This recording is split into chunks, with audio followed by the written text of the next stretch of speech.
आषाढ़ का महीना था। तेजाजी गहरी नींद में सो रहे थे। तभी उनकी माँ आती हैं और कहती हैं, तेजाजी तुम सो रहे हो और तुम्हारी उम्र के लोग खेतों में काम कर रहे हैं। माँ की बात सुनकर तेजाजी तुरंत बैल और हल लेकर खेत की ओर रवाना हो जाते हैं। कड़ी धूप में तेजाजी मेहनत से हल चला रहे होते हैं। तभी उन्हें जोर की भूख लगी है। थक कर वे एक पेड़ के नीचे बैठ जाते हैं और भाभी का इंतजार करने लगते हैं। काफी देर इंतजार करने के बाद भाभी आती हैं। तेजाजी उनसे कहते हैं, इतनी देर क्यों लगा दी आने में? भूख से मेरी सांसें निकल रही हैं। इस पर भाभी कहती है, घर के बहुत काम होते हैं, मुझे देर हो गई। लो ये खट्टी खिचड़ी लाई हूँ, खा लो। भाभी की यह बात तेजाजी को अच्छी नहीं लगी। तभी भाभी गुस्से में कहती है, मुझ पर हुक्म मत चलाओ, तुम्हारी पत्नी तो पीहर में बैठी है, उन्हें ले आओ और उनसे गरम गरम रोटियां बनवा कर खाओ। इतना सुनते ही तेजाजी की आंखें लाल हो जाती हैं। वे तुरंत उठते हैं और सीधे अपनी माँ के पास पहुँचते हैं। तेजाजी अपनी माँ से पूछते हैं, कह दो माता, किसने करवाया मेरा विवाह? कहाँ है मेरी पत्नी और क्या उसका नाम है? माँ बड़े स्नेह से कहती हैं, बेटा काका बाबा ने तुम्हारी सगाई की थी और मामा ने तुम्हारा विवाह करवाया था। पनेर गाँव में रायमल जी, उनकी पुत्री पेमल ही तुम्हारी पत्नी है। यह सुनते ही तेजाजी पनेर जाने की तैयारी करने लगते हैं। तभी उनकी भाभी आकर कहती हैं,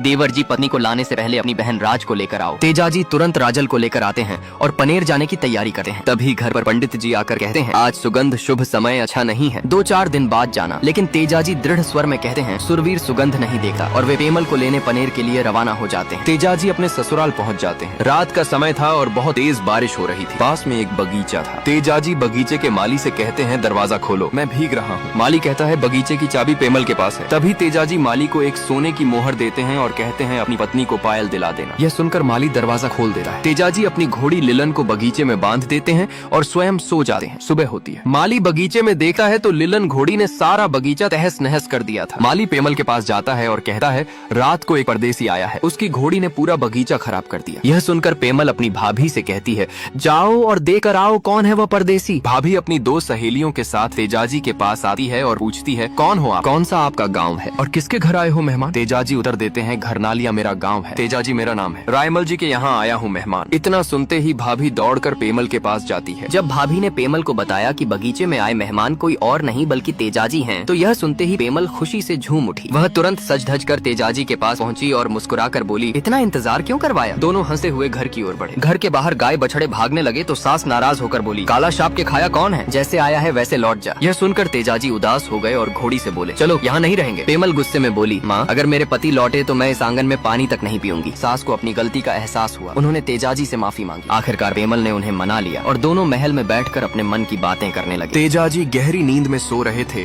कि अचानक एक औरत रोते हुए घर के बाहर आई और जोर जोर से पुकारने लगी, क्या कोई शूरवीर है जो मेरी गायों को बचा कर ला सके? तेजाजी की नींद टूट गई। वे तुरंत बाहर आकर पूछने लगे, क्या हुआ गुजरी, इतनी रात को क्यों रो रही हो? लासा गुजरी रोते रोते बोली, मेरी गायों को मीणा चोर ले गए हैं, क्या उन्हें कोई नहीं बचा सकता? तेजाजी ने दृढ़ स्वर में उत्तर दिया, मैं लाऊंगा तुम्हारी गायों को। यह सुनकर लासा गुजरी ने व्यंग से कहा, अगर सच में शूरवीर होते तो अब तक चल पड़े होते। तेजाजी ने देर न की। वे तुरंत अपनी तलवार और भाला उठाया। तभी पेमल बोली, मैं भी साथ चलूंगी। तेजाजी ने कहा, नहीं मैं अकेला जाऊंगा, और वहाँ से निकल पड़े। कुछ ही दूरी पर पहुँचे थे कि उनकी नजर एक अजीब दृश्य पर पड़ी। एक सांप आग की लपटों में बुरी तरह से तड़प रहा था। तेजाजी झट से आगे बढ़े और अपने भाले की नोक से सांप को आग से बाहर निकाल दिया। तभी अचानक चारों ओर गूंजती हुई आवाज आई, ये क्या किया तुमने तेजाजी? यह तो बड़ा घोर अनर्थ हो गया। वह आवाज स्वयं नाग देवता की थी। अग्नि से नाग को बचाकर तेजाजी ने कहा, मैंने तुम्हारी रक्षा की है। नाग देवता बोले, मैं तो स्वर्ग जा रहा था, अब तुम्हारे प्राण लूंगा। तेजाजी ने उत्तर दिया, अभी मुझे गुजरी की गायें छुड़ानी है, मैं वचन देता हूँ, लौटकर स्वयं तुम्हारे पास आऊंगा। नाग देवता ने कहा, ठीक है जाओ। तेजाजी मीणा चोरों के पास पहुँचे। भीषण युद्ध हुआ। भाले की मार और साहस से उन्होंने सबको हरा दिया